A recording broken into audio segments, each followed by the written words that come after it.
નજર મહત્વના સમાચાર પર સુપરફાસ્ટ અંદાજ। તો રામલલાના દર્શન માટે સતત બીજા દિવસે પણ ભારે ભીડ। વહેલી સવારથી જ મંદિર બહાર ભક્તો ઉમટ્યા। પ્રથમ દિવસે 5 લાખ લોકોએ રામલલાના દર્શન કર્યા। ભારે ભીડને જોતા અયોધ્યા આવતા વાહનો પર પણ પ્રતિબંધ મૂકી દેવામાં આવ્યો। અયોધ્યામાં લોકોની ભારે ભીડ જણાતા અગાઉથી કરાવેલા ગાડીઓના બુકિંગ્સ રદ કરી દેવામાં આવ્યા। ભારે ભીડને કાબૂમાં કરવા સુરક્ષા વ્યવસ્થા વધારવામાં આવી। સીએમ યોગી આદિત્યનાથે સમગ્ર સ્થિતિનો તાગ મેળવ્યો। રાજ્યમાં ઠંડીમાં આંશિક રાહતનો અનુભવ। 4 શહેરોમાં તાપમાનનો પારો 11 ડિગ્રી પહોંચ્યો। ગાંધીનગર, ડીસા, નલિયા અને રાજકોટમાં 11 ડિગ્રી તાપમાન નોંધાયું તો અમરેલી, દીવ અને સુરેન્દ્રનગરમાં 12 ડિગ્રી તાપમાન। રાજ્યમાં ઠંડીમાં આંશિક ઘટાડો નોંધાયો। સૌથી ઓછું તાપમાન મહુવામાં 10 ડિગ્રી નોંધાયું। કેશોદમાં 12, ભાવનગરમાં 13 ડિગ્રી તાપમાન તો અમદાવાદમાં 14 ડિગ્રી તાપમાન નોંધાયું। વડોદરા, સુરત અને પોરબંદરમાં 14 ડિગ્રી તાપમાન। રાજ્યમાં ઠંડીનો ચમકારો યથાવત રહેશે। હાલ તાપમાનમાં ઘટાડો નોંધાયો। ઠંડીનો અનુભવ થયો। ઉત્તર પશ્ચિમથી ઉત્તર પૂર્વીય દિશા તરફ પવન વધ્યો। તાપમાનમાં ઘટાડો થતાં ઠંડીમાં વધારો થયો। સૌથી ઓછું તાપમાન ભાવનગરમાં 10.5 ડિગ્રી નોંધાયું। 3 દિવસ બાદ પવનની ગતિ બદલાતા તાપમાનમાં વધારો થશે। તો લખનૌમાં કાતિલ ઠંડીને લઈને સ્કૂલમાં રજા જાહેર કરી દેવામાં આવી। 27 જાન્યુઆરી સુધી ઓનલાઈન ક્લાસીસ ચલાવવાનો પણ આદેશ જાહેર કરાયો।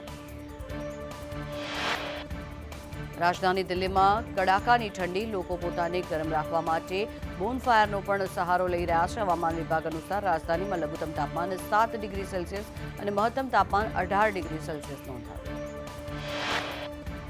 તમિલનાડુના નીલગિરીના હિલ સ્ટેશન ઊટીનું લઘુત્તમ તાપમાન 2.1 ડિગ્રી સેલ્સિયસ નોંધાયું। હિલ સ્ટેશન ઊટીના નયન રમણીય દ્રશ્યો પણ સામે આવ્યા। પ્રવાસીઓમાં ખુશી જોવા મળી। સીએમ ભૂપેન્દ્ર પટેલની અધ્યક્ષતામાં કેબિનેટ બેઠક। રામ મંદિર પ્રાણ પ્રતિષ્ઠાને લઈને અભિનંદન પ્રસ્તાવ અપાશે। વિધાનસભા સત્રની તૈયારીને લઈ કેબિનેટ બેઠકમાં ચર્ચા થશે। વડોદરા હારણી દુર્ઘટના કેસમાં તપાસ મુદ્દે ચર્ચા। મિશન 2024ને લઈ બેઠકોનો દોર શરૂ। કમલમમાં ક્લસ્ટરના પ્રભારીઓની બેઠક। સીએમ ભૂપેન્દ્ર પટેલ અને સીઆર પાટીલની આગેવાનીમાં બેઠક। સંગઠન મહામંત્રી રત્નાકર પણ બેઠકમાં સામેલ થશે। લોકસભાની ચૂંટણીને લઈ બેઠકમાં ચર્ચા। અરવલ્લીના પૂર્વ જિલ્લા પંચાયત સદસ્ય જતીન પંડ્યા ભાજપમાં જોડાશે। સીઆર પાટીલના હસ્તે ભાજપમાં જોડાશે। જતીન પંડ્યા સાથે 500થી વધુ કાર્યકરો પણ સામેલ થશે। કોંગ્રેસના ઉપપ્રમુખ રૂપલ પંડ્યા પણ ભાજપમાં જોડાશે। ગાંધીનગરમાં ભાજપના રાષ્ટ્રીય અધ્યક્ષ જેપી નડ્ડાએ કહ્યું, મને વિશ્વાસ છે કે 2024ની લોકસભા ચૂંટણીમાં અમે માત્ર જીતીશું જ નહીં, પરંતુ પહેલા કરતાં વધુ બેઠકો પણ મેળવીશું। ગુજરાતમાં અમે તમામ 26 બેઠકો જીતીશું। ગાંધીનગર લોકસભા સંસદીય ક્ષેત્રના પ્રભારીની નિમણૂક। મયંક નાયકને ગાંધીનગર લોકસભા સીટના પ્રભારી બનાવવામાં આવ્યા। બક્ષી પંચ મોરચાના અધ્યક્ષ મયંક નાયકને જવાબદારી સોંપવામાં આવી। ગત ચૂંટણીના પ્રભારી હર્ષદ પટેલને સંયોજક બનાવાયા। ભાજપ પ્રદેશ પ્રમુખ સીઆર પાટીલનું સંબોધન। ગુજરાત ભાજપના કાર્યકર્તાઓની મહેનત રંગ લાવે છે। આપણે 26 બેઠકોનો ટાર્ગેટ છે। કાર્યકરોની મહેનતથી પૂર્ણ કરીશું। ગુજરાત 26 બેઠકો જીતી હેટ્રિક લગાવશે। 2019માં આપેલા વચનો મોદી સાહેબે પૂર્ણ કર્યા। તમામ લોકસભા બેઠકો જંગી લીડથી જીતવાનો પાટીલનો દાવો। 5 લાખની લીડથી જીતવાનો સંકલ્પ કરવાનો છે। જે બૂથમાં માઇનસ રહ્યા હતા વધુ પ્રયાસ કરીશું। શાંતિપૂર્ણ વાતાવરણમાં રામ મંદિર બન્યું। રાજા રામને ટેન્ટમાંથી મંદિરમાં બિરાજમાન કરવામાં આવ્યા। તો ન્યાય પ્રણાલી મુદ્દે કેન્દ્રીય ગૃહમંત્રીનું નિવેદન। કહ્યું, અત્યાર સુધી આપણી ન્યાય પ્રણાલી લંગડી હતી। અંગ્રેજોએ પોતાના રક્ષણ માટે કાયદાઓ બનાવ્યા હતા। અમિત શાહે વિપક્ષ પર પ્રહાર કરતા કહ્યું કે અમારી સરકારે આ કાયદાઓમાં ફેરફાર કર્યા, નહીંતર અંગ્રેજો દ્વારા બનાવાયેલા કાયદાઓ હજી સુધી ચાલતા હતા। અમારા નવા કાયદાઓથી પોલીસ અને જજને થોડી તકલીફ થશે। ભાજપના વરિષ્ઠ નેતા વજુભાઈ વાળાનું મોટું નિવેદન। કહ્યું, હજુ પણ કોંગ્રેસના ધારાસભ્ય તૂટશે। દેશમાં ખતરનાક સંસ્થા કોઈ હોય તો કોંગ્રેસ છે। કોંગ્રેસના મૂળિયા ઉખાડી નાખવામાં આવે છે ત્યારે કોંગ્રેસને જીતવા માટે શંભુ મેળો કરવો પડે છે। અર્જુન મોઢવાડિયા કોંગ્રેસને બાય બાય કરે તેવી શક્યતા। ધારાસભ્ય પદેથી આપી શકે છે રાજીનામું। મોઢવાડિયાએ કાર્યકરો સાથે મિટિંગ કર્યાની ચર્ચા। બજરંગ દળના કાર્યક્રમમાં ઉપસ્થિત રહ્યા મોઢવાડિયા। લોકસભા ચૂંટણી પહેલા પૂર્વ મુખ્યમંત્રીનું મોટું નિવેદન। કહ્યું કે ઉમેદવાર નક્કી ન હોય, કાર્યકરોને ખબર ન હોય ઉમેદવાર કોણ, છતાં કામે લાગી જાય છે। આ ભારતીય જનતા પાર્ટીમાં જ શક્ય। પૂર્વ મુખ્યમંત્રીએ કહ્યું, બેગાની શાદી में અબ્દુલ્લા દીવાના. બીજી પાર્ટીઓ પોતાના ઉમેદવાર હરાવવા નીકળે. આજે ભારત ઈંટનો જવાબ પથ્થરથી આપે છે. કોંગ્રેસવાળાઓ લડવાની હિંમત ન કરે, ઉમેદવારો ન મળે તેવી તૈયારીઓ કરીએ. પૂર્વ મુખ્યમંત્રી વિજય રૂપાણીએ ભાંગરો વાંચ્યો. વિજય રૂપાણીએ ભગવાન રામને મર્યાદા પુરુષોત્તમની જગ્યાએ પૂર્ણ પુરુષોત્તમ ગણાવ્યો. લોકસભા ચૂંટણીને લઈ ભાજપની તૈયારીઓ. ગુજરાતની તમામ લોકસભા બેઠકો પર કાર્યાલય શરૂ. રાજકોટના સાંસદ મોહન કુંડારિયાએ કહ્યું, પાર્ટી જે નક્કી કરે તે ઉમેદવારને જીતાડવાનો સંકલ્પ. બિહારમાં મોટી રાજકીય હલચલ શરૂ. બિહારના રાજ્યપાલને મળવા માટે મુખ્યમંત્રી નીતિશ કુમાર અચાનક રાજભવન પહોંચ્યા. જેડીયુના વરિષ્ઠ નેતા વિજય ચૌધરી પણ સાથે. પાદરાના ભુજ ગામે પથ્થરમારામાં 13 લોકોની ધરપકડ. 16 નામજોગ અને અન્ય 10 જેટલા અજાણ્યા શખ્સો સામે પણ ફરિયાદ નોંધાઈ. રામજીની શોભાયાત્રામાં પથ્થરમારો કર્યો હતો. પોલીસે સીસીટીવીને આધારે સમગ્ર તપાસ હાથ ધરી. વડોદરામાં હરણીબોટ દુર્ઘટના બાદ કોર્પોરેશન તંત્ર જાગ્યું. એનઓસી વગરની ઇમારતો તાત્કાલિક બંધ કરવા માટે સૂચના. વોરંટી પીરિયડ પૂરો થયો હોય તો સાધન બંધ કરવા માટે સૂચના અપાઈ. જંબુસરમાં જીએસટી વિભાગના દરોડા. પ્રખ્યાત વલ્લભ સ્ટીલ નામની દુકાનમાં દરોડા પાડવામાં આવ્યા. જીએસટી વિભાગના દરોડા પડતા જંબુસરમાં ફફડાટ. રાજકોટ ક્રાઇમ બ્રાન્ચની મોટી કાર્યવાહી. 3 અલગ અલગ સ્થળોએ ક્રિકેટનો સટ્ટો ઝડપી પાડવામાં આવ્યો. ક્રાઇમ બ્રાન્ચે 3 શખ્સોની ધરપકડ કરી. સુકેતુ, ભૂતા, નિશાંગ, જગ અને ભાવેશની ધરપકડ કરવામાં આવી. કર્પૂરી ઠાકુરને મળશે ભારત રત્નનું સન્માન. બિહારના પૂર્વ મુખ્યમંત્રી રહી ચૂક્યા છે. મોદી સરકારે ભારત રત્ન આપવાનો નિર્ણય કર્યો. મરણોત્તર ભારત રત્ન એવોર્ડ આપવામાં આવશે.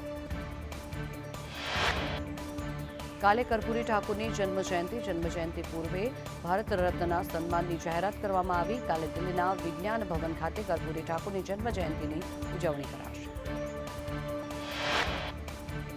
નેતાજી સુભાષચંદ્ર બોઝની પણ જન્મજયંતિ. પીએમ મોદીએ નેતાજીને પુષ્પાંજલિ અર્પણ કરી. લોકસભાના અધ્યક્ષ ઓમ બિરલા, કોંગ્રેસ અધ્યક્ષ મલ્લિકાર્જુન ખડગે અને અન્ય નેતાઓએ સંવિધાન સદન ખાતે નેતાજીને પુષ્પાંજલિ અર્પણ કરી.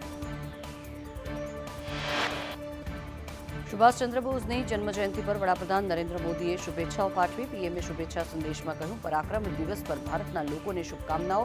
સુભાષચંદ્ર બોઝના જીવન અને સાહસને સન્માન. દેશની આઝાદી પ્રત્યે તેમનું અતૂટ સમર્પણ.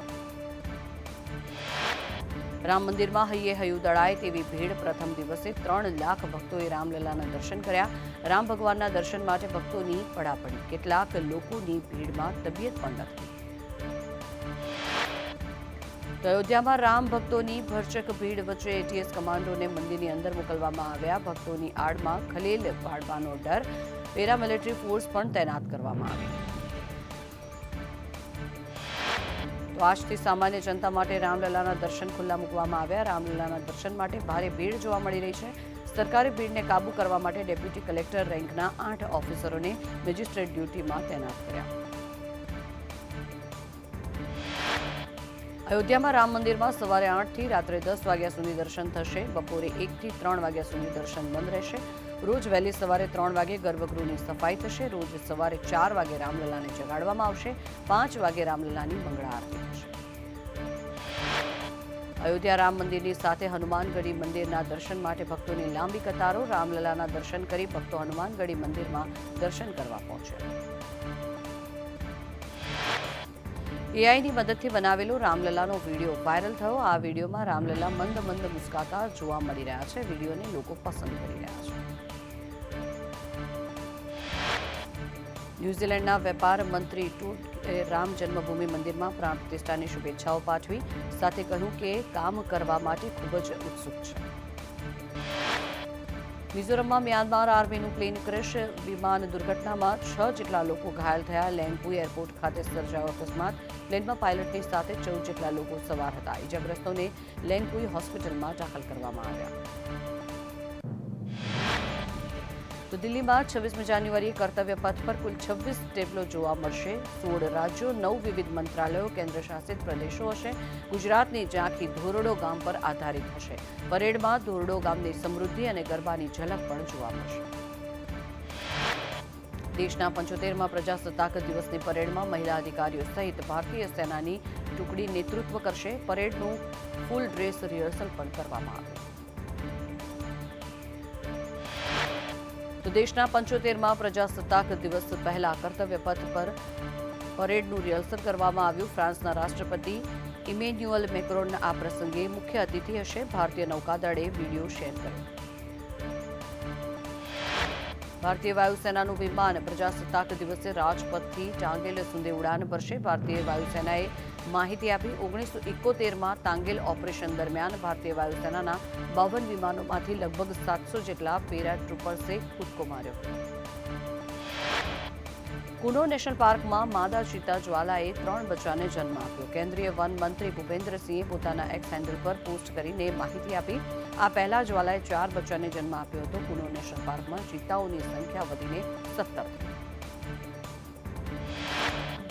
કેન્દ્રીય ગૃહમંત્રી અમિત શાહ ગુજરાતની મુલાકાતે. એનએફએસયુમાં ત્રિદિવસીય આંતરરાષ્ટ્રીય કોન્ફરન્સનું આયોજન કરવામાં આવ્યું. કાર્યક્રમમાં મંત્રી ઋષિકેશ પટેલ તથા હર્ષ સંઘવી પણ ઉપસ્થિત રહ્યા. ગાંધીનગરમાં આંતરરાષ્ટ્રીય કોન્ફરન્સમાં મંત્રી ઋષિકેશ પટેલે કહ્યું કે સરદાર પટેલ પછી જે કસર છૂટી તે અમિત શાહે પૂરી કરી. સરદાર પટેલ પછી કેન્દ્રીય ગૃહમંત્રી અમિત શાહ. નવી ક્રિમિનલ જસ્ટિસ સિસ્ટમ મુદ્દે કેન્દ્રીય ગૃહમંત્રીનું નિવેદન. એફઆઈઆર બાદ 3 વર્ષમાં ચુકાદો આવી જાય તેવી વ્યવસ્થા કરાશે. પોલીસ અધિકારીને જૂના કેસમાં કોર્ટના ધક્કા ખાવા પડશે. સુરતમાં જન્મના દાખલા બનાવવાનું કૌભાંડ. માત્ર ₹10માં જન્મનો નકલી દાખલો બનાવી આપવામાં આવતો. અલગ અલગ વેબસાઇટ પરથી બનાવવામાં આવતા જન્મના દાખલા. વડોદરા હરણી દુર્ઘટના કેસમાં વધુ એક આરોપીની ધરપકડ. કોટિયા મેનેજમેન્ટના મુખ્ય પાર્ટનર વિનીત કોટિયાની ધરપકડ કરવામાં આવી. પરેશ શાહે કરાર કરી વિનીત કોટિયાને સંચાલન સોંપ્યું હતું. વિનીત કોટિયા ફરસાણનો વેપારી પણ છે. હરણી દુર્ઘટનામાં અત્યાર સુધીમાં કુલ 7 આરોપીઓની ધરપકડ કરવામાં આવી. 19 જેટલા આરોપીઓ સામે ફરિયાદ નોંધાઈ. મુખ્ય આરોપી પરેશ શાહ, નિલેશ જૈન પોલીસ પકડથી દૂર. હરણી દુર્ઘટના બાદ નગર પ્રાથમિક શિક્ષણ સમિતિ એક્શનમાં. શિક્ષણ સમિતિ અધ્યક્ષ મિનેશ પંડ્યાનું નિવેદન. કહ્યું બાળ મેળામાંથી એડવેન્ચર ઝોન રદ. હરણી દુર્ઘટના બાદ એડવેન્ચર રમતો રદ કરાઈ.